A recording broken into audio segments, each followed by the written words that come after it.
le corresponde a cada ciudadano tiene que estar en proporción a su contribución a la sociedad, sus necesidades y sus méritos personales. Y el protagonista eres tú.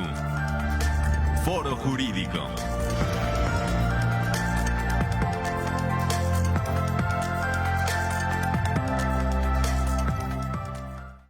¿Qué tal? ¿Cómo están? Muy buenos días. Tengan todos ustedes. Ya estamos aquí en un lunes nuevamente, nuestro último lunes de vacaciones. Ya nada más nos queda esta semanita. El siguiente lunes ya estaremos completamente en vivo. Recuerden que este es un programa previamente grabado. Y vamos a continuar con el tema de hace 8 días, un tema muy importante a propósito del 8 de marzo que recientemente acaba de pasar. Ahorita ya estamos en un mes nuevo, porque ya el mes de marzo prácticamente ya termina y se nos han ido rapidísimo los días. Maestro Mar, ¿cómo estás? Muy buenos días. Hola Margarita, buen día a todo nuestro auditorio, buen día doctora Gaby, nuestra invitada estrella del día de hoy. Así es, la invitada de honor. Gracias, Gaby, por estar aquí con nosotros en este programa que es por demás importantísimo para nosotros. Y yo me quedé con la pregunta. Todo esto de generar los cambios, de estar luchando por un cambio, sobre todo las mujeres, que sí se ha venido desde abajo, se ha venido picando piedra, porque bueno, en algún momento no teníamos ni siquiera el derecho a votar, ya no digamos a la educación y a muchas otras cosas más que se ha venido trabajando durante muchos años. Yo siempre he creído, doctora, que tiene que ver con educación. Yo quisiera que me sacaras de mi error, si no es aquí. Yo digo, desde la educación que viene en casa, el que les enseñemos a nuestros hijos a respetar a las mujeres, en el caso de los hombres, y de nosotras como mujeres también, porque de repente te ves en redes sociales, en una situación del tráfico que está tremendo en nuestra ciudad y creo que en muchas ciudades del país, porque somos mucho. Ves a 2 mujeres que se están agarrando a golpes, ¿no? Por una situación de tráfico y dices, bueno, ¿cómo puede? Pero también pues tendríamos que ver los contextos, ¿no? Esas 2 mujeres que se están agarrando a golpes, pues no sé, a lo mejor en ese momento la crisis explotó porque tienen muchas cosas pendientes, la ansiedad, el estar en el tráfico, el tener que llegar rápido, qué sé yo, son muchas cosas. Pero yo siempre he creído que muchas cosas de esto podemos avanzar y podemos hacer un cambio a través de la educación. Sí, yo coincido. Me parece que un elemento fundamental para una transformación social en cualquier sentido es la educación. Y pues tenemos claro que educamos con el ejemplo. Entonces, este proceso de cambio debe tener su gesta, su origen siempre en la formación que se da. ¿Sí? Como pongo un ejemplo, particularizando, ¿no? Yo como mamá, ¿cómo educo a mi hija y a mi hijo? ¿Sí? ¿Qué les enseño? Esa solidaridad, colaboración como hermana y hermano, pero también el asumir responsabilidades ambas personas y no a partir de una asignación sexual de roles, ¿no? Sabemos que históricamente hay una asignación sexual del trabajo que ya se ha transformado porque tanto mujeres como hombres podemos acceder a diferentes espacios de desarrollo, ¿sí? Que antes estaban estigmatizados, señalados o referidos para uno u otro género. Entonces, sí, coincido totalmente. Por una parte, al seno de la familia, cada persona, cada mujer, cada hombre, creo que tenemos que asumir ese compromiso de generar o ir formando nuevas generaciones bajo una perspectiva diferente. Hoy en día culturalmente hablamos de las nuevas masculinidades, ¿no? Que tienen que ver con esa transformación. Y por otro lado, pues estamos aquí 3 docentes de la Universidad Autónoma de Querétaro y sabemos que lo tenemos que hacer frente a un grupo, ¿no? También a través de la cátedra podemos ir poniendo en consideración, podemos ir haciendo reflexiones, ¿no? Podemos ir haciendo planteamientos a fin de favorecer finalmente un escenario de respeto y reconocimiento a los derechos de las personas. Doctora, coincido totalmente con lo que han dicho, pero déjame tomar también otro sesgo del tema, porque no quisiera que se nos fuera el tiempo sin preguntártelo, para que también nuestro auditorio, sobre todo quienes no están tan familiarizados con estos temas, y bueno, además en tiempos electorales creo que es perfectamente válido. ¿Qué es exactamente la paridad de género o las cuotas de género en este ámbito político electoral? ¿Cómo lo debemos entender el ciudadano común? Bien, hablando del escenario político electoral y de la participación política de las mujeres, igual hemos enfrentado una serie como género, una serie de obstáculos y de resistencias para la inclusión en diferentes espacios de toma de decisiones. Y si nosotros hablamos de la historia de México, y esto lo planteo así para poder hablar de las cuotas y después de paridad, en la historia de México, cuando se promulga la Constitución de 1917 y la ley electoral correspondiente, no se reconoce la ciudadanía a las mujeres. Y sí fue un planteamiento que hizo Emilia Galindo al constituyente, quien era un activista feminista, y se consideró que no era prudente, que no era conveniente. Si nos vamos a la década de los 20, observamos participación de mujeres muy aislada en ciertas entidades federativas, como Yucatán, Chiapas, San Luis Potosí, mujeres que llegaron a ser regidoras o legisladoras, pero que fueron perseguidas por esa osadía. Si nos vamos a la década de los 30, se hicieron propuestas también para que se reconociera el estatus de ciudadanas de las mujeres y no fue aceptado. En los 40, el presidente de la República en ese entonces, Miguel Alemán, contribuyó para que las mujeres votaran, pero solo a nivel municipal. Entonces, sí o no. Y es hasta la década de los 50, en 1953 particularmente, cuando se reconoce la ciudadanía de las mujeres, a una iniciativa que presenta el entonces presidente de la República, Adolfo Ruiz Cortines, 1953. En Entonces, términos estamos a históricos, segunda mitad del siglo XX, ¿no? doctora, en términos históricos, eso fue ayer prácticamente, Sí, es ¿no? mucho Fue tiempo. poquito tiempo. Y además, cabe destacar que fue hasta 1974 cuando, ante una reforma constitucional, se estableció la igualdad entre mujeres y hombres, hasta 1974, o sea, prácticamente casi terminando el siglo XX.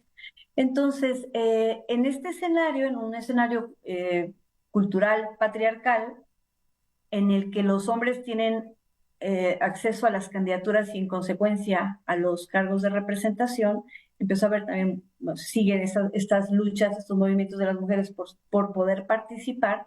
Y una acción legislativa, un acto legislativo muy importante fue la reforma al entonces Código Federal de Instituciones y Procedimientos Electorales, estableciéndose las cuotas. ¿Qué son las cuotas? Las cuotas son acciones que se implementan para forzar el acceso de un grupo que históricamente ha sido vulnerado a cierto espacio. Y podemos hablar, en este caso, de mujeres, acceso a detentar candidaturas para poderse postular para un cargo de representación, pero en otros escenarios, en otros países, puede hablarse de temas raciales incluso, o en atención a cualquier otro sector de la población que pueda enfrentar estas resistencias históricas. Entonces, en México se establece esa reforma, se establece una cuota, establece en la ley que los partidos políticos no podrán postular más del 40%, del 60% de personas de un mismo género, lo cual implica que el otro 40 es es más, perdón, era 70, lo que implica que el otro 30 era para las mujeres. No se cumple. Más adelante hay otra reforma y se determina que 60% y una cuota de 40% no se cumplen. En el año 2009 hay un movimiento muy importante que es de las Juanitas, porque para cumplir esas cuotas de género, los partidos políticos postulan mujeres con suplente hombre, de manera que cuando ocupen el cargo, la mujer pide licencia y el hombre ocupa esa posición. O se postulan mujeres en municipios y distritos donde no se tiene tanta fuerza, o se postulan mujeres en los últimos lugares de las listas de representación proporcional. Hay mucha resistencia cultural. Y esto lleva también al impulso de pues, nuevas decisiones de carácter legislativo y constitucional. Y en el año 2014 se lleva a cabo en esta reforma integral que modifica de forma sustancial el sistema electoral mexicano, se introduce el principio de paridad. Y entonces el principio de paridad es en relación a la postulación de candidaturas de acceso a cargos. Es partido político, vas a postular 50-50. Tus postulaciones a candidaturas deben ser de manera paritaria. Eso fue sumamente relevante.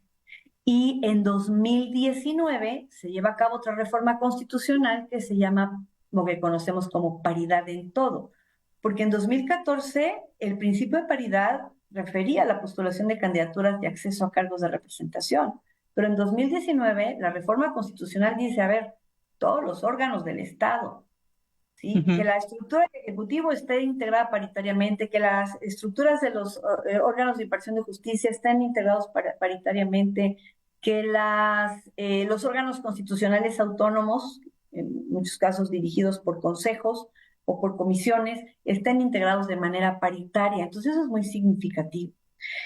A eso nos referimos cuando hablamos de esas cuotas. En Querétaro particularmente, a raíz de la introducción del principio de paridad en la Constitución, en este escenario local nos tocó como Tribunal Electoral resolver en medios de impugnación en esta materia y yo estoy convencida que hicimos cambios importantes tanto en relación a principio de paridad, en cuanto a la impugnación de lineamientos, en cuanto a la asignación de regidurías, en cuanto a la asignación de diputaciones por el principio de representación proporcional, y más adelante en las sentencias que se dictaron en materia de violencia política contra mujeres en razón de género. Entonces sí ha habido una transformación, o la forma en la que interpretamos ciertas disposiciones, porque dices, bueno, ya se te obtiene esta postulación paritaria, ¿eso garantiza tu acceso o no? Porque sigue habiendo resistencias. Entonces, este derecho de ser opción de voto de las mujeres también tiene que ver con su derecho a acceder al cargo de representación de forma efectiva,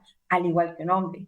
Y además, el que se ejerce el cargo de una forma libre de violencia, porque incrementa la participación de las mujeres en cargos de representación, pero también incrementan las resistencias, y entonces viene una serie de prácticas pues terribles como Claro. violencia política contra mujeres en razón de género.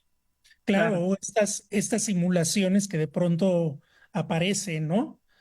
Oye, doctora, y seguramente vendrá otra reforma, o no sé si ya se está discutiendo, en tiempos, ahora que vivimos tiempos de disidencias sexuales, de distintos grupos que no necesariamente se identifican o como hombres o como mujeres, y que seguramente también están reclamando un reconocimiento y un lugar en este tipo en estos espacios, ¿no? Bueno, en cualquier espacio, realmente, pero Sí. me parece que es un tema en el que todavía también falta mucho por avanzar, ¿no crees? Sí, es un tema de derechos humanos. A estos movimientos Exacto. feministas en pro de los derechos de las mujeres, también se suman estos movimientos en pro del reconocimiento a la diversidad sexual y de comprensión a la diferencia entre el sexo biológicamente hablando y la identidad sexual de una Ujú. persona, y a la comprensión de estos diferentes sectores de la población. Sí, entonces esto generó una lucha en común, porque hablamos de perspectiva de género, y perspectiva de género no se circunscribe nada más a la diferencia entre mujeres y hombres, o a la lucha de las mujeres por espacios en condiciones igualitarias, sino que involucra también a todas las personas de la diversidad sexual.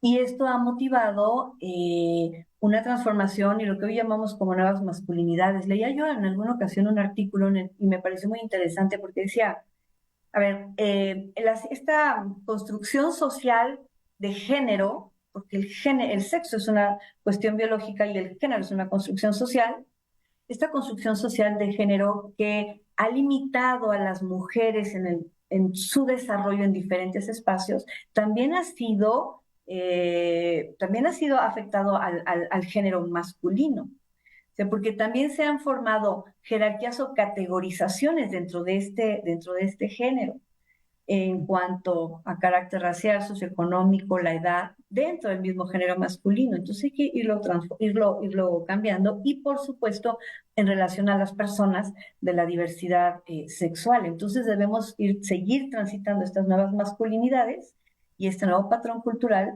en reconocimiento a los derechos de las mujeres y de las personas en cuanto a la diversidad sexual y de otros sectores de la población que han encontrado muchas resistencias, mucha discriminación en el día a día, en el desarrollo de la vida. Y con toda seguridad afirmo que en materia electoral ha habido una visión muy vanguardista frente a estos diferentes sectores. Desde antes de que se dictara la sentencia, por ejemplo, el caso Castañeda Guzmán sobre derechos políticos, o en el caso de la sentencia de Radilla Pacheco, que hace un énfasis importante en la protección de los derechos y el control de constitucionalidad, ya había sentencias del Tribunal Electoral del Poder Judicial de la Federación respecto a suplencia a la deficiencia de la queja, respecto a la protección a las personas indígenas en el ejercicio de sus derechos políticos y político-electorales.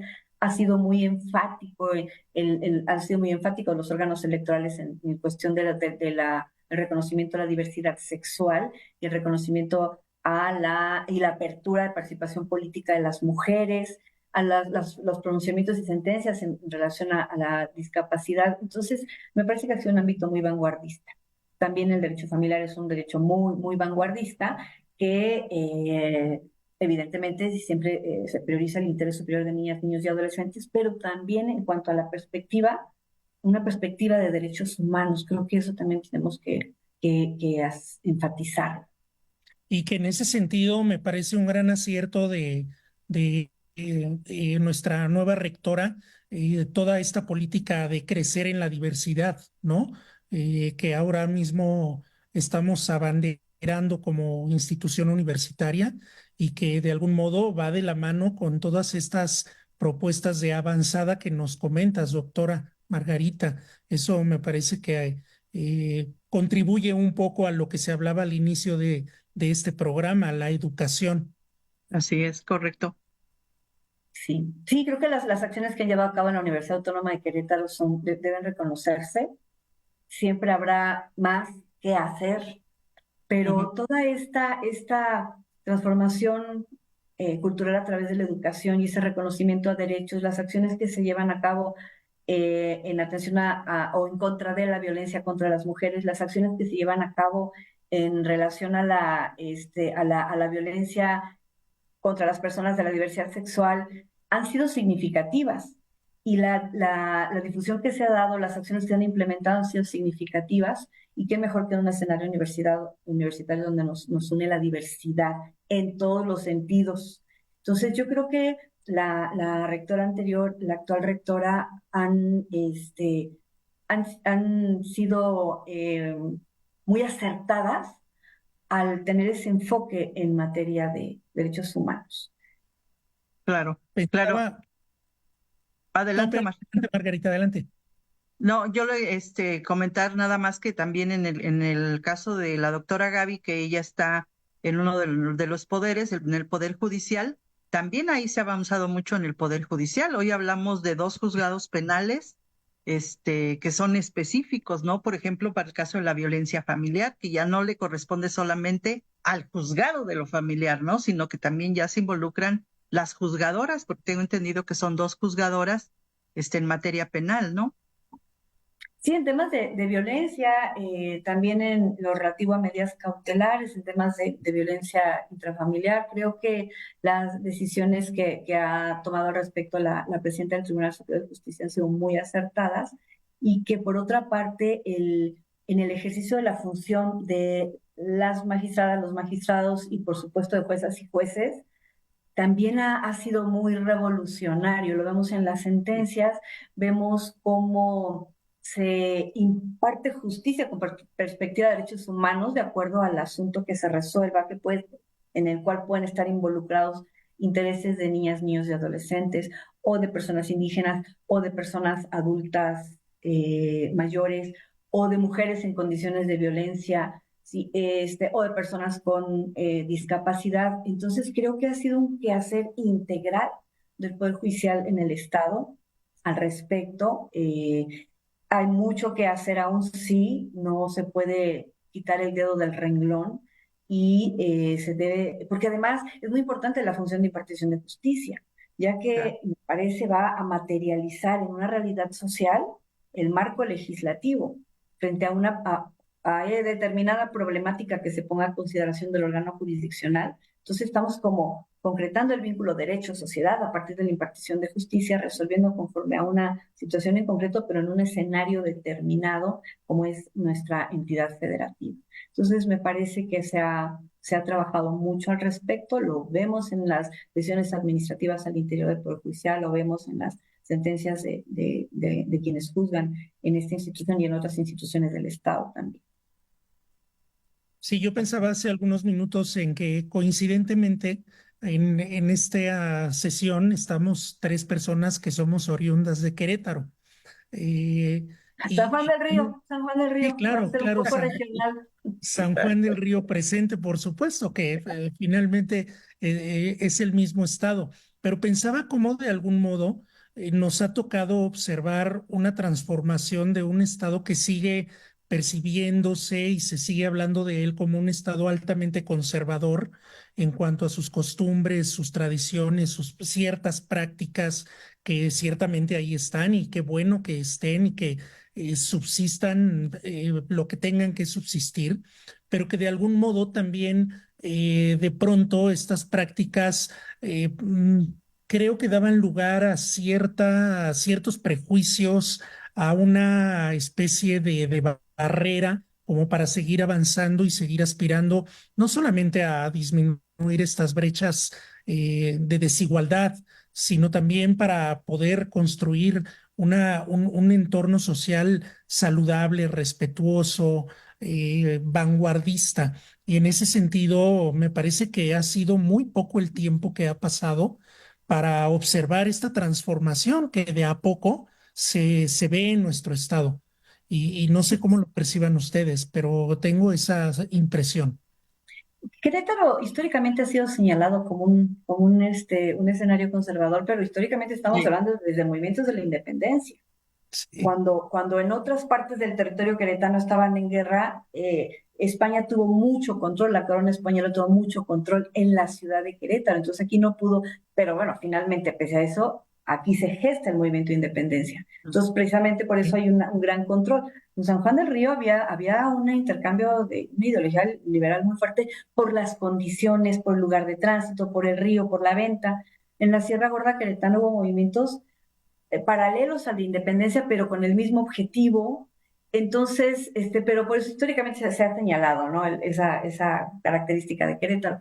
Pero por otra parte, también debemos de reconocer que cada entidad federativa tiene su realidad. Hay 32 realidades en nuestro país, cada una va generando un cambio, pero lo vamos haciendo. Y ya sé que se acabó el tiempo, pero quiero poner un ejemplo. En el caso de Querétaro, cuando yo era magistrada electoral, que como nuestra Constitución permite a los órganos electorales presentar iniciativa de reforma, pues nosotros como tribunal, el instituto como órgano administrativo en materia electoral, presentamos iniciativas y se dio una sinergia muy interesante con la legislatura y se dio una reforma muy importante en 2017 que implica integrar el principio de paridad en la Constitución local, en la ley local, hablando de paridad horizontal, de paridad estaba, implementación de un sistema que permitiera hacer efectiva esa paridad. Entonces, fluyó esa sinergia, no influyó esa reforma. En otras entidades en ese tiempo les costó mucho más trabajo o no fluyó. Entonces, bueno, cada entidad va teniendo su espacio, su dinámica, su tiempo de desarrollo.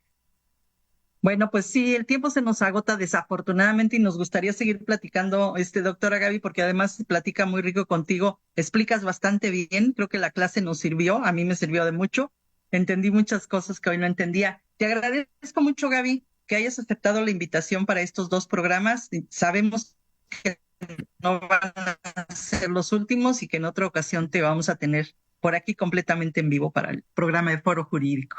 Doctora, muchas gracias. Muchas gracias, maestro. El maestro, gracias. Muchísimas gracias. Nos vemos la próxima. Muchas gracias. Lo que le corresponde a cada ciudadano tiene que estar en proporción a su contribución a la sociedad, sus necesidades y sus méritos personales. Y el protagonista eres tú.